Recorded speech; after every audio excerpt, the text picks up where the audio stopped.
Nasıl hareket? Yoğunlaşmamışsınız sanki. Yok, biraz sakinleşiyor. Toptan yapıyorsunuz. Nasıl? Selam, başkanım hoş geldiniz. Efendim hoş geldiniz, şeref verdiniz. Efendim hoş geldiniz. Abi yardımın iki tane. Gitsin yavaşça evet, 500 oğlumuz. Nasıl göreceğiniz nasıl? Kerem'e de bir şükür elhamdülillah. Siz geçici işçiniz. Yıl 12 ay çalışıyor. Bu süreçte bu kazanımlar yok. Bizde öyle bir şey yok. Ne istiyorsun? Kamera burada, arkadaşlar da böylesin. Söyleyin, iletin. Kadroya mı almak istiyorsunuz? Maaşınız varsa istiyorsunuz. Sen devletin kurumunda çalışıyorsan devletin işçisi olmak istiyor. Evet. Kadro istiyoruz o zaman. Tabii ki. Tamam. İleteceğiz, kuracağız. Zaten biz yaparız diyorsak gene de bu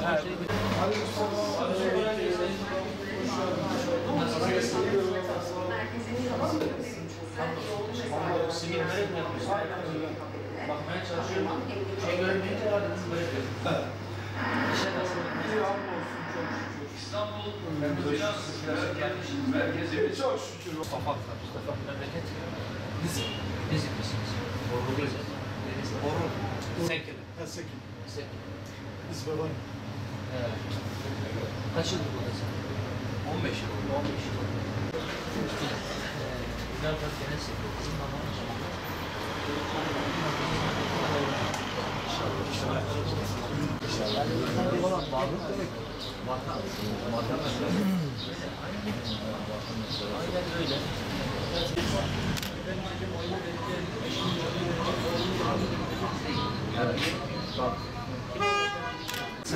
Bizim bayrak lazım, vatan lazım, İslam lazım. Cemiyeti zıplı insanlar gerekli. Bize doğru insanlar gerekli. Senden insanlar. Hoş geldiniz. Kimse var içeride. Kimse. Yanımıza Allah'a bakmaz. Seçimlerini ne görüyorsunuz? Seçimleri inşallah iyi görüyoruz. Biz diyoruz ki burada işlerimiz iyiyse, bize bir lokma ekmek götürüyorsak, yolda da bize kimse karışmıyorsa bize mutluyuz. Yani bize huzurlu gidiyoruz. Nasıl gördün Hüdapar AK Parti birlikteliğini? Çok güzel görünüyor zaten.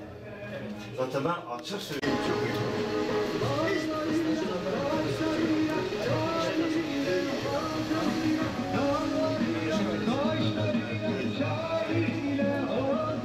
Selam, hoş geldiniz. Sağ olun, nasılsınız? Evet. Çok şükür abi. Hızlı, yerimiz sağcı.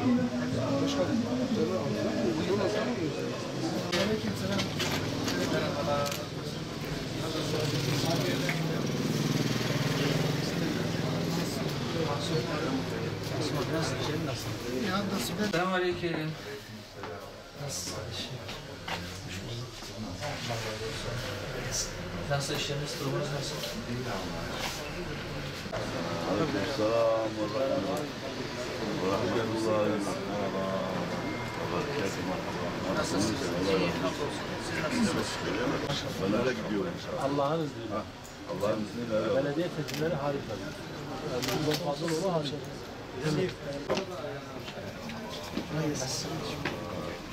Fıstıkçı mıyız? Komşunuz cevizcisiniz. Böyle bir sistem kurmuşsunuz. İşleriniz nasıl?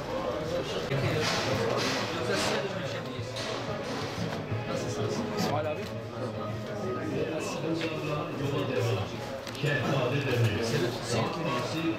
Yok, bu işleriniz nasıl? İyi çok şükür. Allah razı olsun. Allah daim etsin. Çok şükür. Sizden ne var ne yok? İyisiniz. 5 dakikanız var değil mi? Her sıkıntı var. Hoş geldiniz. Hoş geldiniz. Çay içersiniz. Biz gelip komşunuzla işte. Bir hali soralım, geçelim. Oturalım. Şöyle gel otursun. Yok yok hayır. Herkes kendi yerinde otursun.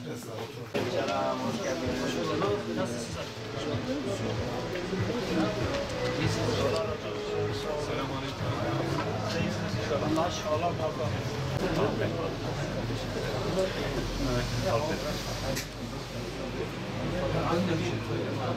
Teşekkür ederim. Ayağınıza sağlık. Oturursanız bir şey içerim diyeceğim ama herhalde zamanımız fazla yok. Gün boyu programlar durmanın maşallah Mustafa abinin her yerde uzakları var. Hem Mustafa arkadaşımız diyor. Peki dua bekliyoruz. Allah yardımcınız olsun. Sağ olasın. Teşekkür ediyoruz. Nasıl oldu Mehmet abi ya? Ne oldu? İyi oldu. Siz mi bakıyorsunuz? Var mı fabrikada? Biz de buradayız. Dedim belki artık işi devralmışsınız. Dedim Abi siz ya. yaşlandınız gidin artık biz Yok, bakıyoruz. öyle kaldı ya. Öyle değil.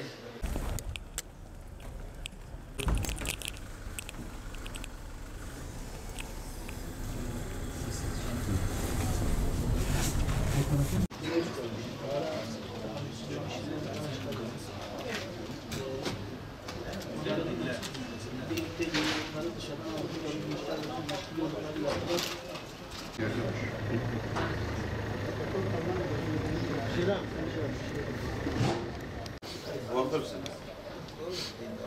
Bu halkın istediği nedir? Her şey iyisini ister. Bismillahirrahmanirrahim. Evet arkadaşlar, bugün fıstıkçılar esnafımızın içerisindeydik. Birkaç saattir onlarla oturup muhabbet ediyoruz. Neredeyse her dükkanda, her iş yerinde oturduk. Güzel muhabbetler, güzel diyaloglar geliştirdik. Genelde burada da hassasiyet aynı. Herkes memleketin geleceğinden yana tavrını net bir şekilde ortaya koyuyor.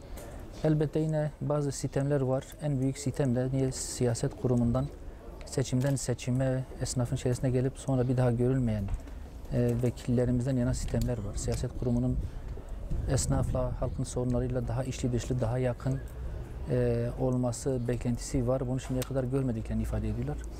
Elbette bu bizi de sıkıntıya sokuyor. Çünkü biz Hüdapar olarak bugüne kadar hep esnafın içinde olduk, hep sahada olduk. Seçimden önce, seçim döneminde, seçimden sonra biz hep sahadayız. Siyaset kurumunun bu halktan kopukluğu, toplum ile arasında olan mesafeden biz de muzdaribiz ve şikayetçiyiz. Allah'ın izniyle Hüdapar olarak biz hiç böyle olmadık, böyle olmayacağız. Yine her yerde ekonomik sıkıntılar, hayat pahalılığı ve yüksek enflasyondan şikayetler oldu. Fakat bunların hepsi de esnafımızın tercihini memleketin geleceğinden yana kullanmasından engel olmuyor. Sistemler evet içerideki sistemlerdir. Kimisi haklı sistemlerdir ama herkes memleketini seviyor. Herkes tercihini Sayın Erdoğan'dan yana kullanıyor. Çünkü bizim görebildiğimiz kadarıyla herkeste Millet İttifakı'nın getireceği olumsuzluklardan, daha önceki CHP zihniyetinden herkes muzdarip, herkes biliyor.